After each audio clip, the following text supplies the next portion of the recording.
This episode of Uzo Talk is brought to you by Kingsford Smith Transport. Have a group that needs transporting? KST has you covered with their fleet of professionally maintained buses and coaches, catering from 9 to 57 passengers and driven by experienced drivers. Visit kstbuses.com.au to talk to the team and make your booking. Kingsford Smith Transport, proud sponsors of the Uzo Talk podcast. There's no Uzo Talk without a bottle of Uzo, which is why we love the Greek Providor. Get a real taste of the very best produce that Greece has to offer. From olive oils and delicious artisan sweets, to unique spirits, earthy herbs and memorable wines. Visit thegreekprovidor.com.au to see their amazing range. The Greek Providor, proud sponsors of the Uzo Talk podcast. Sound is.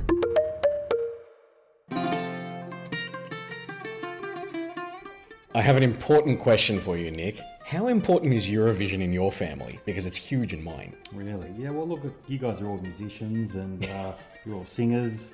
We are. The best we get to sing is probably in the shower, in the car, on your own. But look, it is quite important because we have great representation in Greece and Cyprus and Australia now. So, look, it is quite important for us. But I can imagine it'd be huge in your family. It is, mate. It is. We watch it all the time. It's become more and more of a thing in Australia over the years, hasn't it? And people go all out. It's like a grand final or a Super Bowl party at some of the houses that I know. You ever experienced that? It is, yeah. Well, people at work, our former employer, used to have heaps of little parties going on. People used to sit around, drink and cheer on the contestants. Yeah, it's become a big thing. Yeah, absolutely. Well, why are we talking about Eurovision though? Well, because yes, why, Tom? Tell us. Well, because for the second year running, Cyprus has nominated a young Greek Cypriot Australian to represent them at the Song Contest. Last year it was Andrew Lambrew, who actually went to my high school, Marcelin College, believe it or not. And this year, bizarrely enough, they've chosen someone who's from the same area in Sydney and who I think is a genuine rising star in the entertainment industry. Nick, she's a superstar in the making. You heard it here first, and I don't think there's much doubt about it, let me tell you. Mate, she looks great. She sounds great. Mate, hit us with it. Our guest is a Greek Cypriot Australian singer, songwriter, dancer, and actress who will be taking the stage in Sweden this May at the Eurovision Song Contest. No doubt with Cypriot, Greek, and Australian flags waving like absolute crazy. And let me tell you, she's a genuine chance. 10 points for me. Joining us live from Athens, where she's preparing right now, Silia Kapsis. Welcome to Uzo Talk. Woo! Hi guys, I'm so happy to be here. Welcome. So great to have you here. How's it all going over there? Oh, it's amazing. It's absolutely incredible. I'm enjoying it. It's a lot of fun. Yeah, I'm just super excited. Fantastic. Before we jump in, I have to tell a quick story because I have a small connection to Celia. Believe it or not, my wife, Dimitra, who's in her early 30s, mind you, was actually Celia's Greek teacher a few years back, and she loved her. I remember she sent me an Instagram post of this young girl dancing with Michael Jackson's choreographer, no less. And Dimitra said then, "This is one of my students. She's going to do great things very soon." And boy, was she right. Wow, there you go. Can you believe that? Lambrew, now Cecilia, you and the Cypriots, mate. I know. She was the best Greek teacher. Well, my question to you, Celia, is how well did she prepare you with the Greek classes? I will tell you, she was like one of the best Greek teachers ever. I loved her so much, and I would always look forward to going to a Greek class because she was just such a good teacher and she was so fun. And she actually taught me a lot. I was the best in my class, actually. I will put that out there. I'm sure you were. I think I was her favourite because she was mine, so yeah. Very good. Well, I'll tell you, you had a much cooler Greek teacher than I ever did growing up. Nick, what do you reckon? Yeah, mate, Dimitra, quality. Good teacher. And but I have heard you speak Greek as well, so it must have worked. We'll take it. Well, yeah, it did. Very good. Well, look, let's get into the episode properly. Nick, we'll have a quick drink. Obviously, Celia, you're still underage, so we can't we can't share a drink with you, obviously. But shall we do the honours, Nick? Yes, definitely, mate. Let's do it.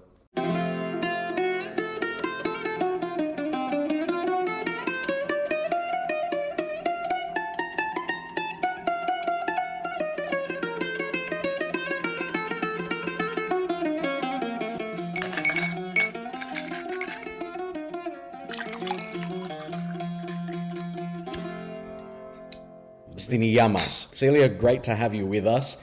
How did this all come about? How did Eurovision come about for you? I was actually I started following Dimitri Kontopoulos on Instagram because I thought he was, he was really talented and I liked his music and, so that happened. And then from then on, we were like talking a bit. Mum was talking with him, obviously. And then we decided to meet in Athens in the recording studio. He heard my voice. We talked a little bit. Cyprus straight away and took me. They grabbed me. I was like, great. So should we tap into where your ancestors are from? So you just mentioned Cyprus and Greece. Do you want to tell us a little bit about your parents and where your ancestors come from in Greece? I'm half Greek, half Cypriot. Absolutely, yeah. My mum is Greek from Thessaloniki, and then my dad is from Cyprus. So I'm half both, which is pretty good. I'm happy about that. Great. And it's half, it's perfect, it's good. Happy, Greek Cypriot, same thing. We're like, literally the exact same thing. So I'm just really happy to be representing Cyprus and having, my Greek family also support me. It's great. Well, it's got to be said that every time that everyone knows this, Cyprus comes up, Greece votes for Cyprus. Greece comes up, Cyprus votes for Greece, and it's starting to happen with Australia as well when they're involved in the voting. So I'm pretty sure you're in pretty good hands right here. You've got 3 countries to sort of support you. Look, I hope so, because last year Greece unfortunately didn't give Andrew Lambrew 12 points, which was pretty sad because I thought Andrew Lambrew was incredible. I'm sorry. He was amazing. He's a legend. He's such a good guy too. And he's talented. And the fact that they didn't give him 12 points was really heartbreaking. So I really hope this year that they like my song and they like me and we're like family. So I really think that we should really stay together and be, like this. 100%. And you've obviously met with Andrew before and spoken to him. Like just to give people a sense of how close you're both from the eastern suburbs, right? Yeah, we live 5 minutes away. Yeah. So it's bizarre that I think you're probably around Coogee, Andrew's somewhere around there as well. How the hell does Cyprus go and get 2 people from Australia, number 1, Sydney, number 2, and then from virtually the same suburbs? 5 minutes. Honestly, they had no idea. Of course, they didn't know. But when I told them, I was like, guys, this is a coincidence. What did you do? They're like, we have no clue. We just saw you, we saw you were from Australia. We saw you, good and good for this and talented, whatever. And we took you. And then I was like, well, look, you guys, it's a coincidence. Good job. You're making the right decision. Yeah. I'm taking it as we've got a really good farm system, basically, for singers going into Greece and Cyprus. This is going to keep on happening now. Yeah, maybe. I mean, Andrew started the trend. I'm second. You never know. Maybe next year. Maybe next year for Australia. Who knows? Has that happened before? True. We should look that up. We should. We really should. Absolutely. Well, look, let's go back. As I said earlier, I saw some amazing footage of you when you were much younger than what you are now. Dancing, number 1, a little bit of singing and whatnot. And, me personally, I was blown away when I was shown that kind of stuff. Where did it all start for you? Because it's obvious that you're very talented, but it's not just about the talent. There's a lot of work that goes into it, and you clearly have put a lot of work into it. 100% work. If you don't do the work, then you don't get to where you want to get to. But I started when I was 4 years old, singing and dancing at the same time, and from then on I loved it. I never wanted to leave the studio. I've always wanted to do a singing lesson, everything. It was just a huge part of my life, and it always will be, I think. My mum was always like, my young papu, they were always like, why didn't you become a doctor, or why didn't you become a lawyer? And I would always laugh at them. I would just laugh. I'd be like, guys, come on now. This is what I want to do. This is where I'm going in life. And this is, I think, my calling kind of vibe. And Fantastic. From then on, I just, did this literally every day, worked hard, and I will keep working hard because you get rewarded for hard work. So Definitely. Look, and it's great at such a young age, you know what you wanted to do, because I know a lot of adults who still don't know what they want to do. So having a passion in something and you're so focused at a young age, I guess this is why you're really good at it. Why was entertainment and music so important to you? Obviously, you've got a little bit of heritage, from both your parents in terms of being a little bit involved in the entertainment industry. Talk to us a little bit about that. What are the roots for you in entertainment? Dad was a Cypriot singer, and he actually sang in Australia at a few Greek Cypriot clubs. My mum was a dancer when she was very young, so I definitely got the moves from her. My uncle's an actor, and then the rest of my family are all lawyers, so that's probably why they asked me if I wanted to become a lawyer. Well, entertainment industry, law, it all comes together at some point. So I think we're probably in good hands. For sure. And obviously, for sure. Mum has been a really big influence, right? I mean, I get the impression that she's probably your biggest fan. Oh, 100%. Actually, Mum actually switched to be a lawyer after she was dancing. So look, everyone's a lawyer in my family. But no, she's great. She's my biggest fan. She always has been, and I think she always will be. I'm just really grateful to have such a good mum. A mum that actually helps me in what I want to do and like make sacrifices for me. I think it's really important. So I don't think I would be here if it wasn't for her. Fantastic. So how do you fit it all in? So you're doing singing, you're doing dancing, and does the school fit in there some way? Well, yeah, I sing, dance, and act, right? But I do an online school like specialized for like athletes, performers. So it's called Sydney Distance Ed, and I do online school now, guys. So it's good. It's actually really helpful. I think it helps with organization and persistence and no procrastination. That's for sure. So yeah. So what's it like actually doing this? Obviously, are you with other students online, or is it just going at your own pace? So you have work that you have to do during the week. So it's at your own pace, but you do have to like send in things that are due in the week. You can sometimes join classes, but you're mostly on your own. Yeah. Okay. So what school did you end up starting off at? Were you like a Maroubra girl or? Actually, I used to live in St. Susie's.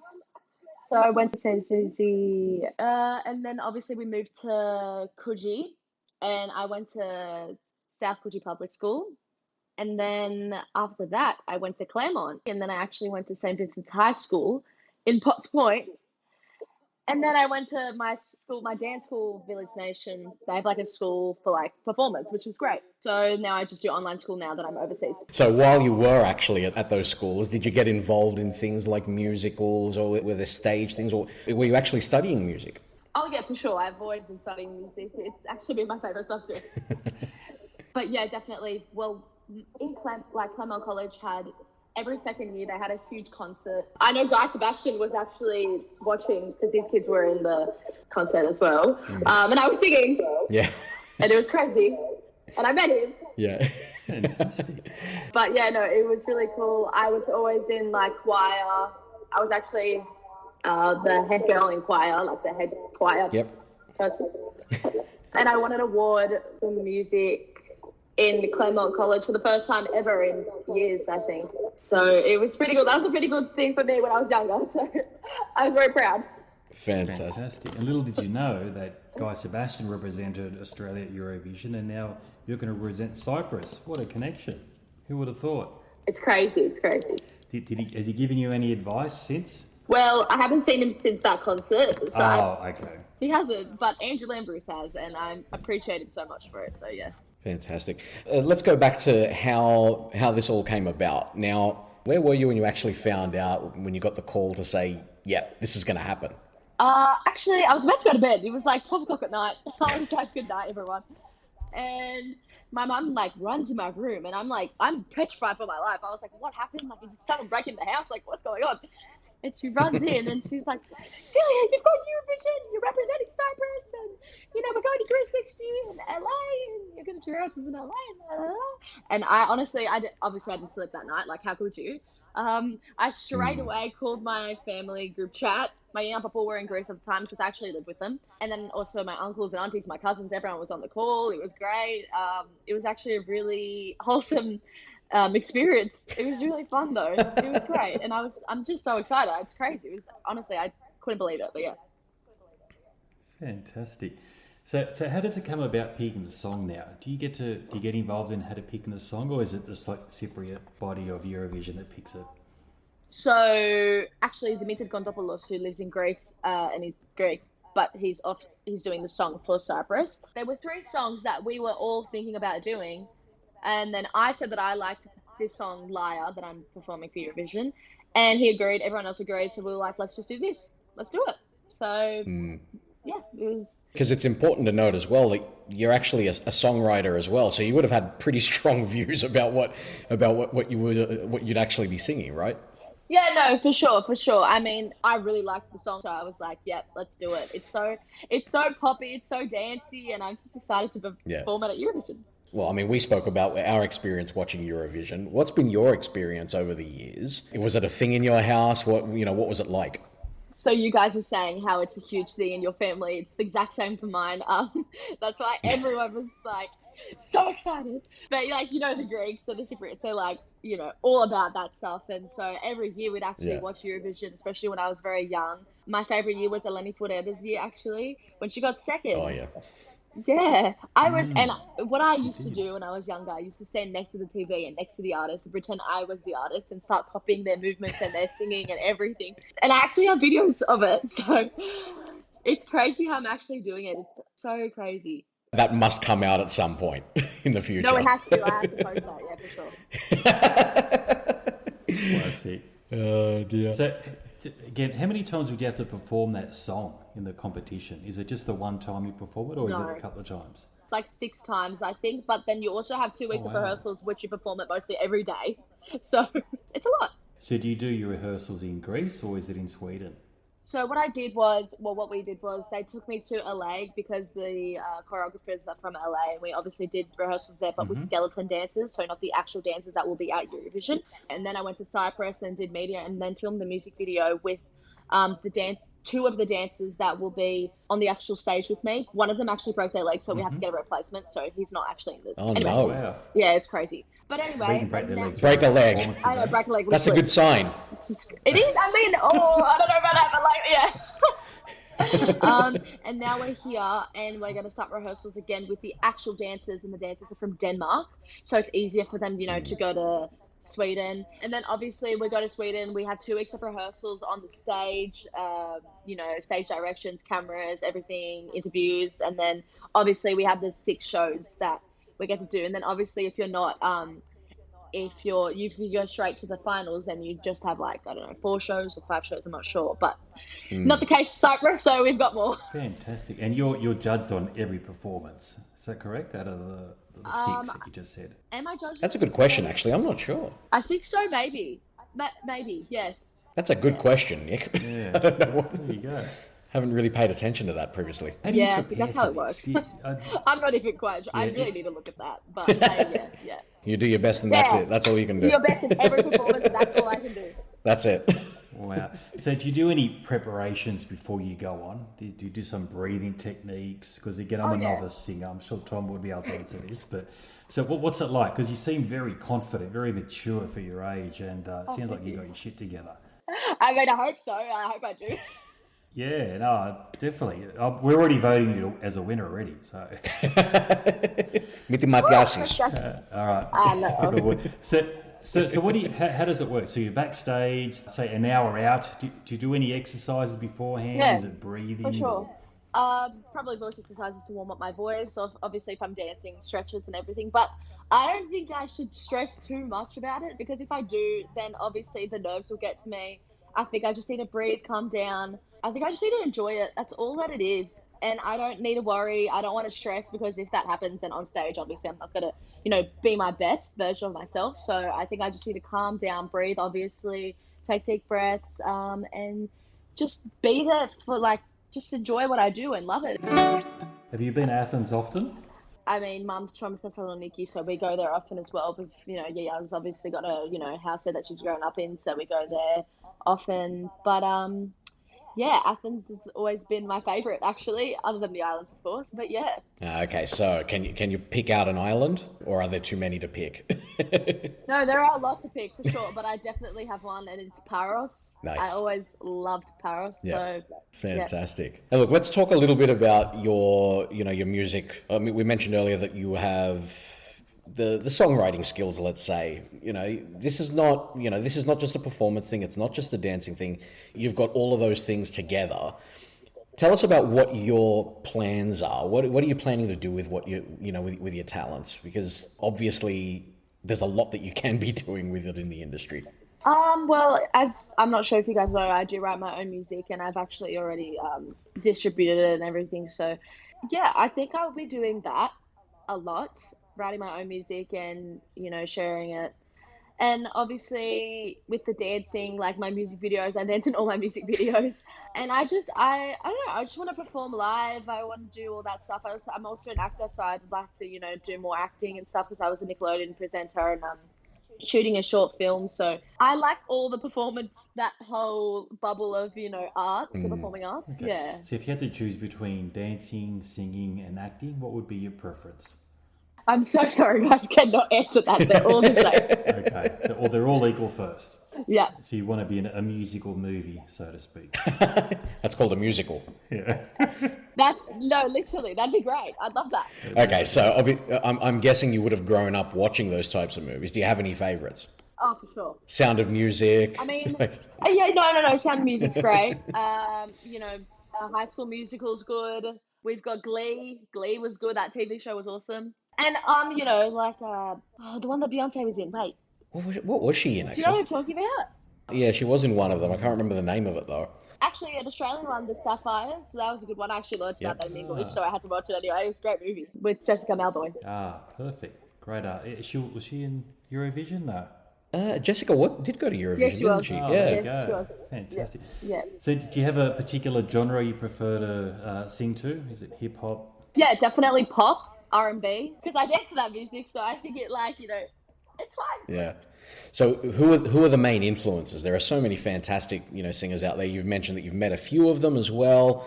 You've got that connection with the choreographers as well that have been involved in some iconic stuff previously. Where do the influences come from? Who are the names that really, that really inspire you? Well, my influences have always been these 4 people: Beyonce, J-Lo, actually 5, sorry. Beyonce, J-Lo, Ariana Grande, Chris Brown, because he's an amazing dancer and singer, obviously, and Michael Jackson. Yeah, look, I mean, I can't go past that Instagram clip of you with, I can't remember the guy's name, the choreographer who, am I right in saying that he worked on Beat It, or which one did he actually work on? I can't remember. I mean, this is someone who's been involved, a really amazing choreographer, someone who's revered in the industry. What's it like working with people like that, and knowing that they've got that kind of history behind them and pedigree? Amazing, honestly. And they're also, well, most of them are just such good people, and I think it's so good to be working with people that are good.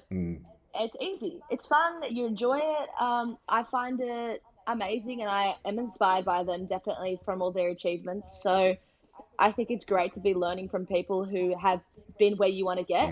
Do you get the impression that, when you're around these types of people, because now obviously you are surrounding yourself with people who are doing well in the industry or have a reputation in there, do you get the impression that you're with your people, or that you've found the crowd that you need to be around in order to succeed?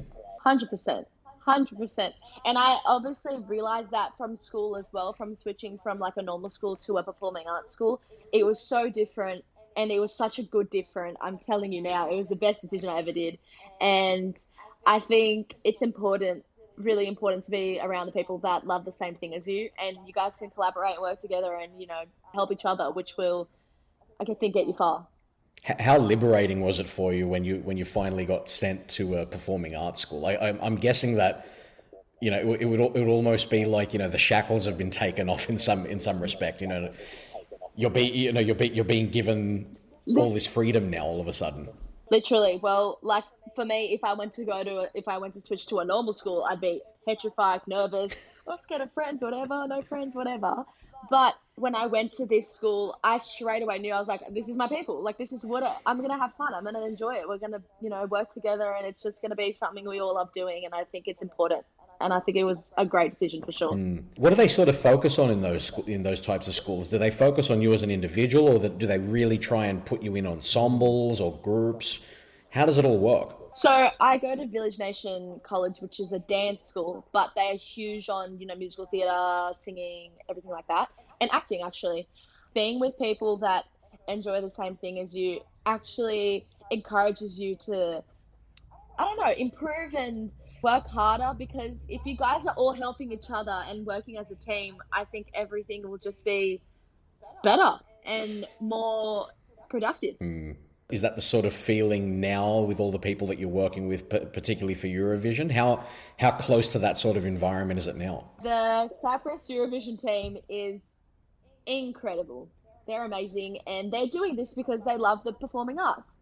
And the fact that that is why they're doing this is, I feel so comfortable, and I feel so happy to actually be, part of this with them. Especially, they're absolutely amazing, and they enjoy the same things I do. And I think, look, they want the best interest, and I absolutely love them, and I will definitely miss them after Eurovision. We will definitely be catching up, that's for sure.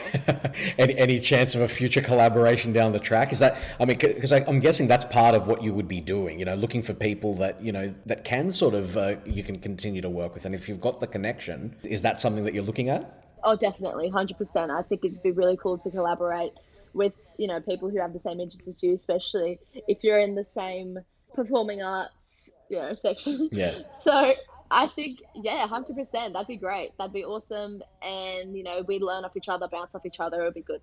Have you had a chance to have a look at any of the competitions so far from this year, or is it all, I mean, it's all kind of tight knit at this point?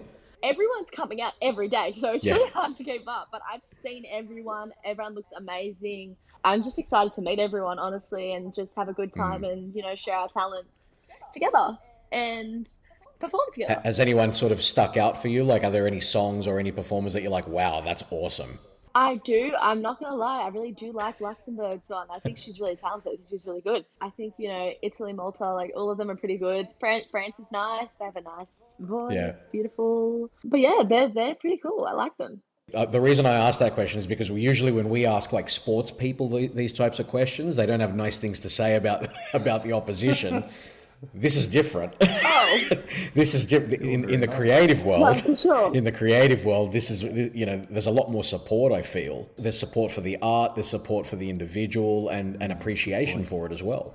And I think that's as it should be, I think. I think if you do have anything bad to say, or if you have jealousy or anything like that, I think this is not the type of career you want to go for, because we don't want that energy. Yeah. We are all here for positive energy, and we just all want to do well together. That's so good. Fantastic. Do all of you contestants, do you all sort of check each other out and think, oh, you know what, they're probably the favourite? You guys have like a top three? Is that how you guys talk amongst each other? Who thinks got a better chance at winning? Probably. I think so. Who's in your But top three? I don't really focus on that, because I don't think it's about that. I definitely think that there's some in there that are going to be incredible. I'm just really excited to see it live. It's going to be awesome. Fantastic. So you'll be sitting in the crowd as well. You'll be getting to cheer them on as well. Is that how it works after you perform, or do you go behind the backstage? That's a good question, actually. No, I don't think that's how it works. I think you're just meant to be backstage the whole time. Also, if you go out in the audience, then people might be distracted by the artist being in the audience. They're like, what are you doing here? And then not actually watch the performance on the stage. That's a good point. No, obviously we're going to cheer each other on. I definitely am. I know that for sure, because I think energy and supporting people is a huge thing, and I think it actually helps you perform better. Look, you mentioned some massive idols: J-Lo, Beyonce, Chris Brown, Michael Jackson. Have you ever actually met any of them, or even have they reached out to you via phone call? Guys. Here we go. Guys, so none of them, but I was in Hollywood and we were just walking around, me and my mum. My mum literally, I'm not joking, 2 centimeters away from me. My mum literally is Google-eyed. I was like, what are you looking at, Mum? It's next to me, right next to me is J-Lo. You're kidding. I'm like, no way. She's got like 3 bodyguards around her, but like still, I was like, we're crossing the same road together. Like, it was crazy. And then, guys, I'm going to tell you something really quick. It's going to be funny. Go for it. So she walks into Louis Vuitton, and I'm here like, okay, I'm going to walk into Louis Vuitton, pretend I'm going to buy Louis Vuitton bag. So I'm walking right behind the bodyguards. I'm like, yeah, so, this all looks cool. Yeah, I like that one. Yeah, that one looks good too, doesn't it? And Mum's just going along with me, and then I saw this little girl go ask a photo to the bodyguard. She's like, oh, can I have a photo with J-Lo? And they were like, no, she's shopping. Leave her alone. And then I was like, okay, I'm getting it. I want a photo. Yeah. You must have been disappointed with that, though. Well, it's good to see your acting skills came I into... was, but at least I saw her. She was like 2 seconds away. Yeah, for sure. Acting skills came into play, for sure, yeah. That's brilliant. Well, I tell you what, I've had one of those star experiences before, and oddly enough, it was in Athens. I was in the bouzouki shop in Monastiraki buying a guitar for my cousin, and Steven Tyler from Aerosmith walked in. And I've got the photo to prove it. Yeah? Oh my God, you have the photo. That's crazy. Anyway, that's my story. Did you attempt to do at least Wow, that's a great story. Yeah, great story. Did you attempt to do a selfie at all with J-Lo in the background, or did you just got Dodgy one. bodyguards in the way? I tell you, I was pretending like I was on the phone while videoing. So I was like, "Oh, hello, yeah, how's it going?" So I'm trying to video her back. It didn't work. I didn't catch her, unfortunately, but it's fine. Well, I've seen their bodyguards. I'm sorry, I was young. I was 11 years old. She was trading stock. Classic. No, good stuff. Well, it's a good attempt, but I've seen the size of those bodyguards. I'm sure that they blot out the sun. They're so wide. So up there for thinking. For sure, for sure. So how long before you employ J-Lo's bodyguards? That is such rough. I don't know, guys. We're joking. Let her My read it bodyguard. first.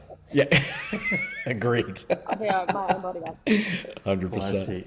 I'm a Greek. I don't need a bodyguard. That's very true. You don't need it. No, fantastic. So look, how will your life turn around, do you think, if you win this thing? How do you see it if you do actually take out this Eurovision?